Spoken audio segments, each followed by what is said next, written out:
Good morning students, मैं यश Husaini BSc first year की physics class में आपका स्वागत करता हूं। आज की क्लास में हम डिस्कस करने वाले हैं अप्रत्यास्थ टक्कर यानी कि इनइलास्टिक कॉलिजन। तो सबसे पहले हम बात कर लेते हैं कि अप्रत्यास्थ टक्कर क्या होती है। ये ऐसी टक्कर होती है, ऐसा कॉलिजन होता है जिसमें संवेग संरक्षण का नियम लागू होता है। ठीक है, मोमेंटम कंजर्वेशन लॉ लागू होता है, वैलिड होता है, लेकिन जो गतिज ऊर्जा संरक्षण का नियम होता है ना, वो लागू नहीं होता है। यानी कि काइनेटिक एनर्जी कंजर्वेशन लॉ लागू नहीं होता है।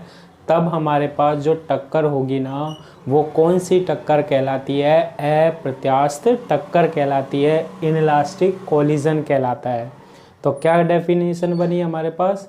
ऐसी टक्कर जिसमें संवेग संरक्षण का नियम तो लागू होता है, लेकिन गतिज ऊर्जा संरक्षण का नियम लागू नहीं होता है, उसे हम क्या कहते हैं?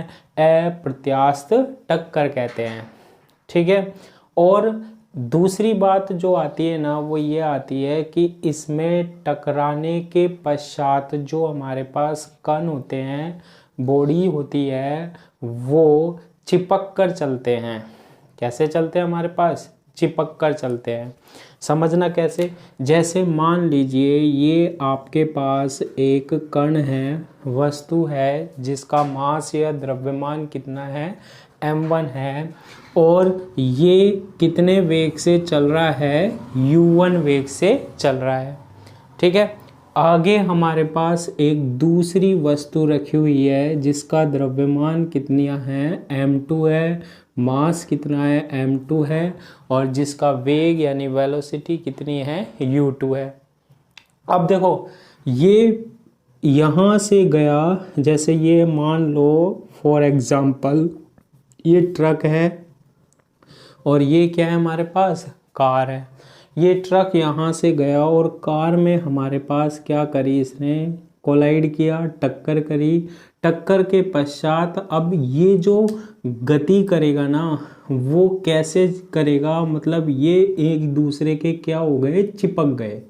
और अब ये दोनों घसीटते हुए जाते हैं ना, जैसे कार आ गई, पीछे से ट्रक आ गया और टक्कर मारी, और कार के साथ ट्रक, दोनों ऐसे घसीटते हुए दूर तक जाते हैं। तो ये दोनों एक साथ चिपक जाते हैं। जब ये दोनों एक साथ चिपक जाते हैं ना, तो ये जो टक्कर बनती है ना, वो क्या बनती है हमारे पास? अप्रत्यास्थ टक्कर बनती है, इनइलास्टिक कॉलिजन बनता है। ठीक है। एग्जाम्पल समझना। देखो ऐसा होता है, ट्रक आ रहा है, ये कार है, ट्रक ने कार को क्या किया? टक्कर किया, कोलाइड किया। अब जैसे ही टक्कर होगी, टक्कर के पश्चात ट्रक तेजी से जा रहा है, कार उसके साथ घसीटती हुई जा रही है। होता है नहीं होता है? ऐसे होता है। तो ये कौन सी टक्कर होती है? दोनों कण एक साथ जा रहे हैं, इनका वेग कितना मान लेता हूँ मैं? v मान लेता हूँ, क्योंकि जब दोनों एक साथ घसीटते हुए जाएंगे तो दोनों का वेग क्या होगा? समान होगा। ये कौन सी टक्कर हो गई? अप्रत्यास्थ टक्कर हो गई। ठीक है। तो इस टक्कर को हम कौन कौन से निर्देश फ्रेम में देखने वाले हैं? पहले देखेंगे हम प्रयोगशाला निर्देश फ्रेम में, और फिर देखेंगे हम द्रव्यमान केंद्र निर्देश फ्रेम में देखेंगे। ठीक है। तो सबसे पहले हम बात कर लेते हैं किसकी? अप्रत्यास्थ टक्कर की। ठीक है। तो अप्रत्यास्थ टक्कर कौन सी टक्कर होती है? ऐसी टक्कर, ऐसा कॉलिजन जिसमें कौन कौन सा नियम लागू होता है और कौन सा नहीं होता है। तो ध्यान रखना, जब टक्कर होती है उसमें ऐसी टक्कर जिसमें संवेग संरक्षण का नियम, संवेग संरक्षण का नियम लागू होता है, संवेग संरक्षण का नियम लागू होता है, यानी मोमेंटम कंजर्वेशन लॉ वैलिड होता है, लेकिन गतिज ऊर्जा संरक्षण का नियम, गतिज ऊर्जा संरक्षण का नियम लागू नहीं होता है, लागू नहीं होता है।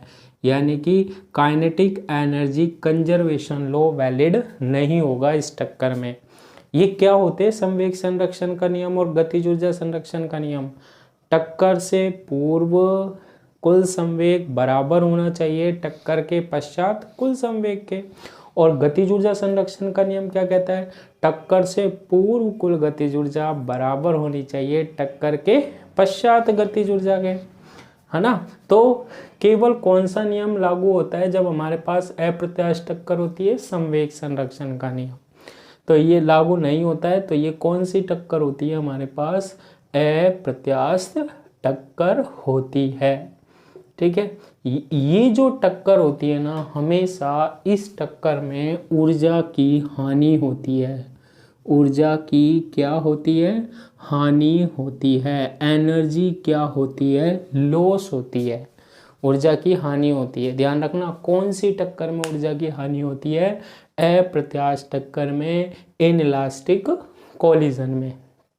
दूसरी बात ये ध्यान रखना, जबकि पहले हम कौन सी टक्कर पढ़ चुके हैं? प्रत्यास्थ टक्कर, इलास्टिक कोलिजन, उसमें संवेग संरक्षण का नियम भी लागू होता था और गतिज ऊर्जा संरक्षण का नियम, और उसमें ऊर्जा की हानि नहीं होती थी। फाइनल ईयर तक पढ़ोगे प्रत्यास्थ के बारे में। ध्यान रखना, जहां ऊर्जा की हानि नहीं होगी, जहां भी अप्रत्यास्थ लिखा मिल जाए, इनइलास्टिक मिल जाए, यानी कि वहां ऊर्जा की क्या हो रही है? हानि हो रही है। ठीक है, और इसमें भी हम कौन सी बात कर रहे हैं? देखना, इस टक्कर में, इस एक कंडीशन ले रहे हैं, इस टक्कर में टक्कर के पश्चात, इस टक्कर में टक्कर के पश्चात कण कैसे चलते हैं? चिपक कर चलते हैं। ठीक है, नेचर में, प्रकृति में आप अधिकतर जितनी भी टक्कर देखते हो, जो हम नॉर्मल लाइफ में देखते हैं, बस में टक्कर हो गई, एक्सीडेंट हो गई, ये सारी की सारी कौन सी टक्कर होती हैं? ये अप्रत्यास्थ टक्कर होती हैं। ठीक है, कौन सी होती हैं? सारी की सारी अप्रत्यास्थ टक्कर, इनइलास्टिक कोलिजन। तो सबसे पहले हम ये जो अप्रत्यास्थ टक्कर होती है, इसे हम देखते हैं प्रयोगशाला निर्देश तंत्र में। ठीक है, किसमें देखते हैं? प्रयोगशाला निर्देश तंत्र में, यानी कि लेबोरेटरी फ्रेम ऑफ रेफरेंस में, फ्रेम ऑफ रेफरेंस में। इसे हम कौन सा फ्रेम भी बोलते हैं? प्रयोगशाला निर्देश तंत्र को एल फ्रेम भी बोलते हैं। ठीक है, तो ये बात ध्यान रखना, ऊर्जा की क्या होती है? हानि होती है। ऊर्जा संरक्षण का नियम लागू नहीं होता है। अब देखो कैसे समझा सकते हैं। सपोज कीजिए ये आपके पास एक वस्तु है, पार्टिकल है ना, कण है, जिसका वेग कितना है? u1 है। ठीक है, ये जो अप्रत्यास्थ टक्कर हम देख रहे हैं ना, ये एक विमीय ही देख रहे हैं। ध्यान रखना, एक विमीय, वन डायमेंशियल। तो ये देखो m1 द्रव्यमान का कण है, जिसका वेग कितना है? u1 है। अब यहाँ पर हमारे पास ये दूसरा वस्तु है, कण है, जिसका द्रव्यमान कितना है? m2 है। ठीक है, और इसका वेग कितना है हमारे पास? u2 है। अब ये कितने वेग से चल रहा है? जैसे ये कार है हमारे पास, एग्जाम्पल के लिए मान रहा हूँ ना, ये कार है और ये हमारे पास क्या है? ट्रक है। यहाँ u1 इज ग्रेटर देन क्या मान लेता हूँ मैं? u2 मान लेता हूँ। ठीक है, तो ये जब यहाँ से ये कौन से निर्देश तंत्र की बात है? प्रयोगशाला। ये यहाँ से ट्रक पीछे से आएगा और यहाँ पर क्या कर रहा है? ये टक्कर कर रहा है। ठीक है, ये तो कौन सी स्थिति है? टक्कर से पूर्व है।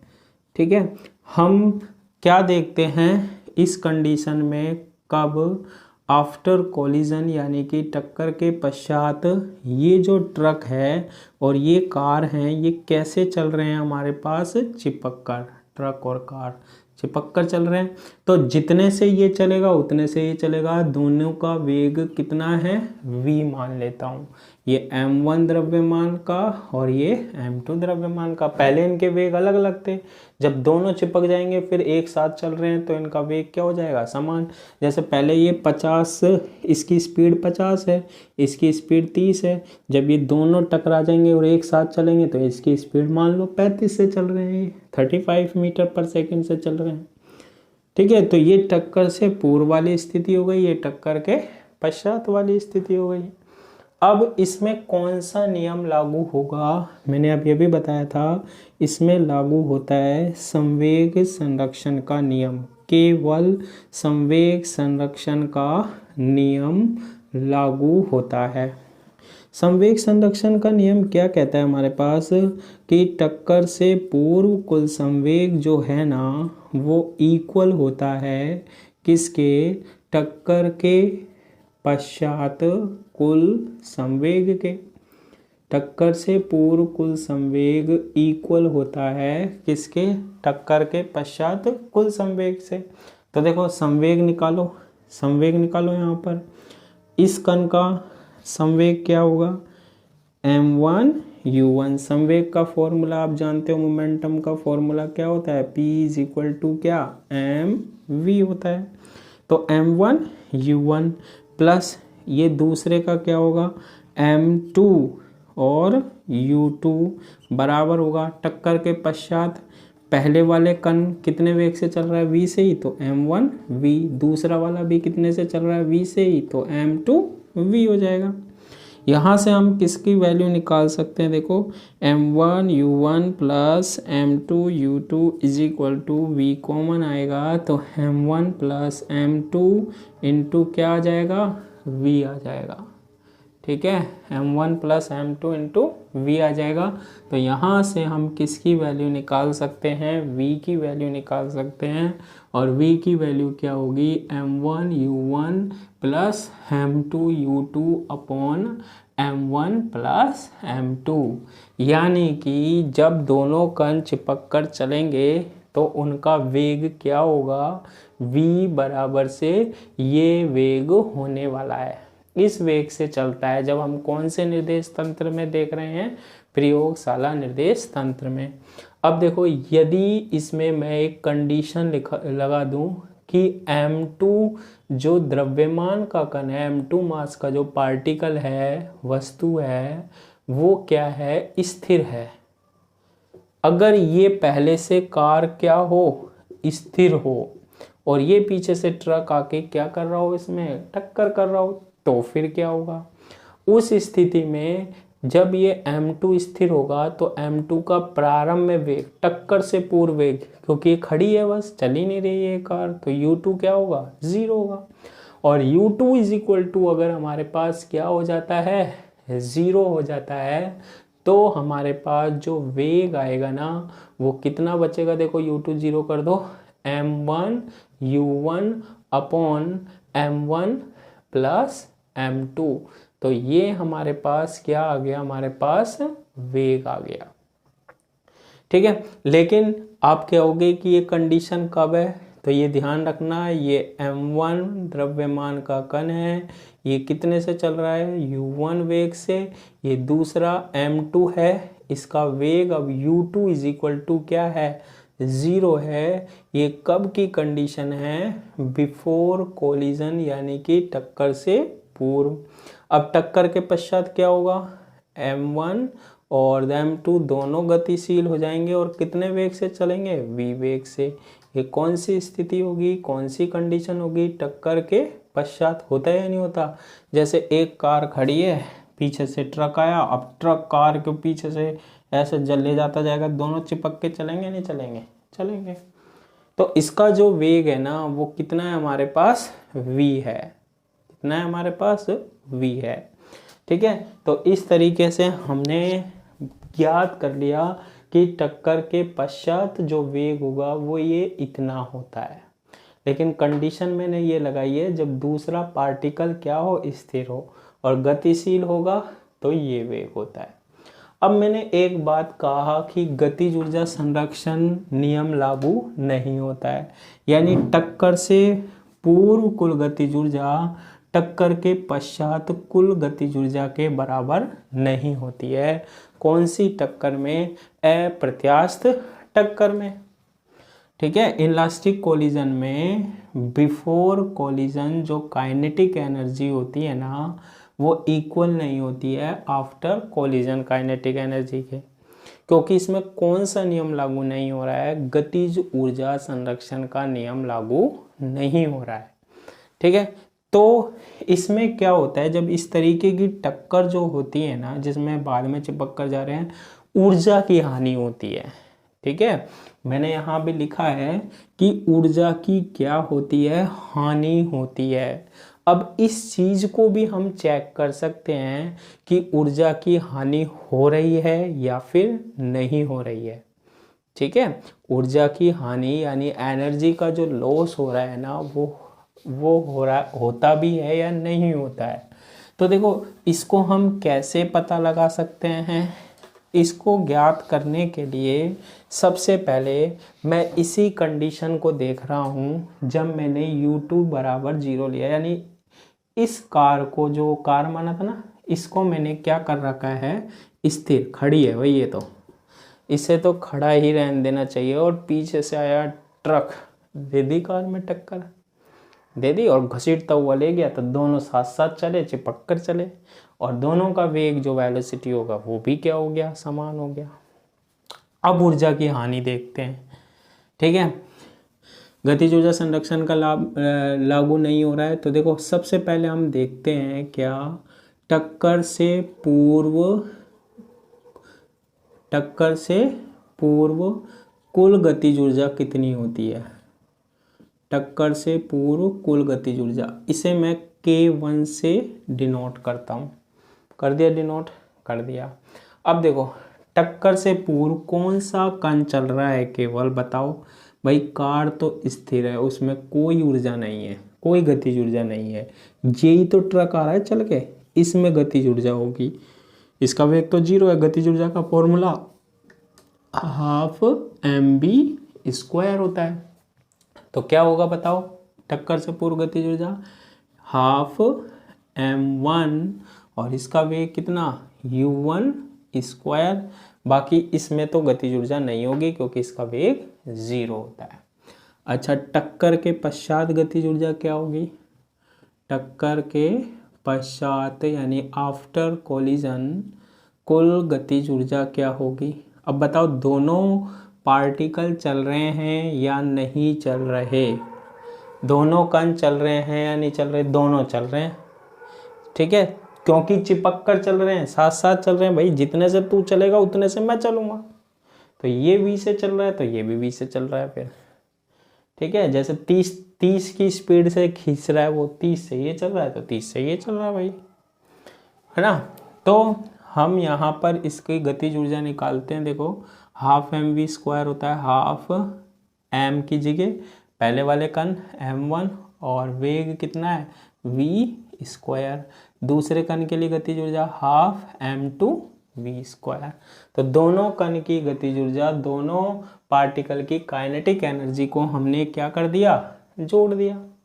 जबकि टक्कर से पूर्व केवल एक ही कण गति कर रहा था, तो गतिज ऊर्जा इसी में थी। यही जब टकराता है तो इसे ऊर्जा देता है, जब ये दोनों गति हो रही है, मोशन हो रहा है ना।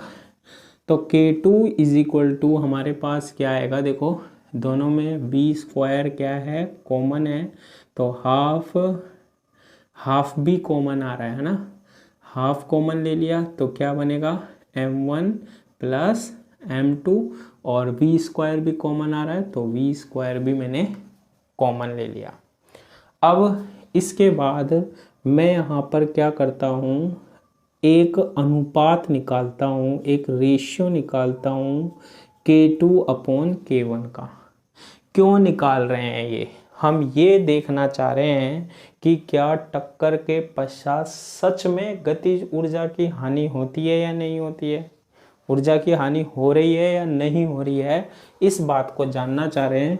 उसके लिए मैंने क्या निकाला? K2/K1। K2 ये है टक्कर के पश्चात गतिज ऊर्जा, और K1 टक्कर से पूर्व गतिज ऊर्जा। K2 की वैल्यू कितनी है? Half m1 plus m2 into क्या v स्क्वायर अपॉन, और k1 की वैल्यू क्या है half m1 u1 square. Half से क्या कैंसिल हो गया, हाफ कैंसिल हो गया। ठीक है, तो ये बनेगा देखो k2 upon k1 is equal to m1 plus m2 upon u1 square into ये v स्क्वायर है, और v स्क्वायर की वैल्यू हमने ये निकाली है। v की वैल्यू क्या है, v की वैल्यू स्क्वायर है, तो स्क्वायर करके लिखना m1 स्क्वायर, फिर क्या है u1 स्क्वायर अपॉन नीचे भी स्क्वायर करेंगे m1 प्लस m2 का स्क्वायर। एक m1 प्लस m2 से एक m1 प्लस m2 क्या हो गया, कैंसिल हो गया, और u1 स्क्वायर से u1 स्क्वायर क्या हो गया, कैंसिल हो गया। तो k2 अपॉन k1 की जो वैल्यू आएगी ना वो कितनी आएगी m1 प्लस m2 से। और देखो नीचे m1 हो रहे हैं यहाँ पर, ये नीचे m1 हो रहे हैं, देखो ये m1 m1 m1 u1 square, तो एक m1 से ये एक m1 भी कैंसिल हो गया। तो ऊपर तो क्या आएगा m1 upon m1 plus m2 आएगा, ये बच जाएगा। अब देखो मान लो ये दो कण थे m1 और दूसरा m2। m1 मान लो 5 किलोग्राम का था और m1 मान लो 3 किलोग्राम की थी। ठीक है, अब आप इसे सोल्व करना। m1 कितना था 5 अपॉन, और ये जो m1 प्लस m2 था नीचे क्या आ गया 8, 5 अपॉन 8, यानी कि ये जो हमने रेशियो निकाला है ना ऊपर कितना है 5 और 8। जब भी 5 में 8 का भाग दोगे आप हमेशा ध्यान रखना, कुछ भी मान लो m1 प्लस m2 के मान, नीचे वाला जो है डिनोमिनेटर में जो है उसकी वैल्यू हमेशा ज़्यादा आएगी। तो जब हम कम में ज़्यादा का भाग देते हैं ना तो उसकी वैल्यू ऑलवेज 1 से कम आती है। 5 में 8 का भाग दे लो हमेशा 1 से कम आएगा, क्योंकि ऊपर केवल m1 और नीचे m1 प्लस m2, हमेशा इसकी वैल्यू 1 से क्या आएगी, कम आएगी। किस अनुपात की वैल्यू हमेशा 1 से कम आएगी बताओ, किसकी, k2 अपॉन k1 की। ये आ गई k2 अपॉन k1 की। तो हम इसको अब ऐसे भी तो लिख सकते हैं k2 upon k1 is less than क्या 1। k2 upon k1 is less than क्या लिख सकते हैं 1 लिख सकते हैं। अगर हम इसको यहाँ ऐसे लिख सकते हैं तो k1 को हम इधर ले जाएं, k1 को हम कहाँ ले जाएं, इधर ले जाएं, तो क्या बनेगा बताओ, ये k2 इज लेस देन क्या k1, k2 is less than क्या k1, k1 इधर चला गया, यानी कि ये देखो ये k1 ज़्यादा है किससे, k2 से। यानी कि k1 क्या है, टक्कर से पूर्व कुल गतिज ऊर्जा और टक्कर के पश्चात कुल गतिज ऊर्जा। यानी कि इसका पश्चात क्या लग रहा है कि पहले गतिज ऊर्जा ज़्यादा थी, जैसे ही टक्कर होती है ना हमारे पास तो ऊर्जा की हानि हो जाती है, इसलिए बाद में टक्कर क्या रह गई, k2 हो गई, कम हो गई। टक्कर से पूर्व गतिज ऊर्जा है या नहीं है, k1 है, और टक्कर के पश्चात कुल गतिज ऊर्जा k2 है या नहीं है। k1 ज़्यादा आ रही है किससे, k2 से। k1 जहाँ खुला होता है वो ज़्यादा होता है ना, k1 is greater than k2। तो टक्कर से पूर्व कुल गतिज ऊर्जा ज़्यादा है, टक्कर के पश्चात कुल गतिज ऊर्जा कम हो गई, यानी कि टकराने के पश्चात ऊर्जा की क्या हो गई, हानि हो गई, एनर्जी का क्या हो गया, लॉस हो गया। तो ऐसी टक्कर जो होती है ना जिसमें ऊर्जा की हानि होती है, एनर्जी लॉस होता है ना, वो कौन सी टक्कर कहलाती है, अप्रत्यास्थ टक्कर कहलाती है।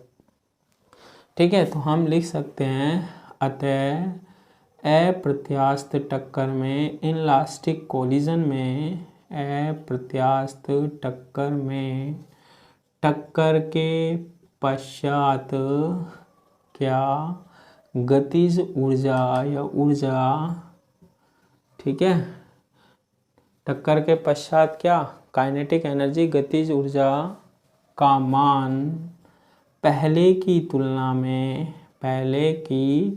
तुलना में क्या हो जाता है, कम हो जाता है। ठीक है, पहले की तुलना में क्या हो जाता है, कम हो जाता है। अर्थात किसकी हानि हो गई हमारे पास, अर्थात ऊर्जा की क्या होती है, हानि होती है। ठीक है, अर्थात ऊर्जा की क्या हो गई, हानि हो गई, एनर्जी क्या हो गया, लॉस हो गया। तो इस तरीके से हम किसको समझा सकते हैं, इनलास्टिक कोलिजन को समझा सकते हैं, अप्रत्यास्थ टक्कर को समझा सकते हैं। ठीक है, नेक्स्ट क्लास में हम यही टक्कर देखेंगे, यही कोलिजन देखेंगे, किसमें, द्रव्यमान केंद्र निर्देश फ्रेम में। और इन दोनों के बीच में प्रयोगशाला निर्देश तंत्र और द्रव्यमान केंद्र निर्देश तंत्र के बीच में मैंने रिलेशन बता रखा है। तो सीधा हम किस में निकाल लेते हैं, द्रव्यमान केंद्र निर्देश तंत्र में। तो पहले की वीडियोस नहीं देखी है तो सीरियली आप देखना, धीरे धीरे कॉन्सेप्ट क्लियर हो जाएंगे, क्योंकि ये चीज़ें हम 11th क्लास में पढ़ते हैं और 11th क्लास में हमने मौज की हुई होती है। ठीक है, तो वहाँ पर हम कॉन्सेप्ट क्लियर नहीं करते हैं, ध्यान से सुनना। तो कॉन्सेप्ट रह जाते हैं, वैसे सारी चीज़ें मैं बताता रहता हूँ, लेकिन आपको ध्यान से सुनना है।